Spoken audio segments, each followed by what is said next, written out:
Hey everybody, this is Mike Stroud with STROUDS Building Supply and Steel Trusses. I want to take just a moment to say thank you to all our customers out there and wish you a very Merry Christmas. This is the time of year when we just kind of recognize our Lord and Savior Jesus Christ. That's the Savior to the world, joy to the world, peace on earth, goodwill to all men. And that's the kind of the way that we live in our business. We always want to do good to people. We want to do good by our customers and everybody that we come in contact with. We are a God-fearing business and we're not ashamed to say that.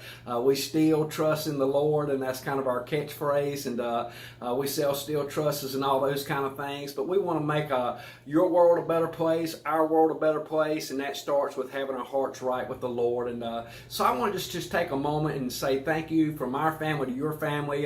Hope this is a great season for you. Take time to love one another, be kind to one another, forgive one another, help those around you who are less fortunate, and in your day and your week and your year and everything else around you will be great. So God bless you and have a great day.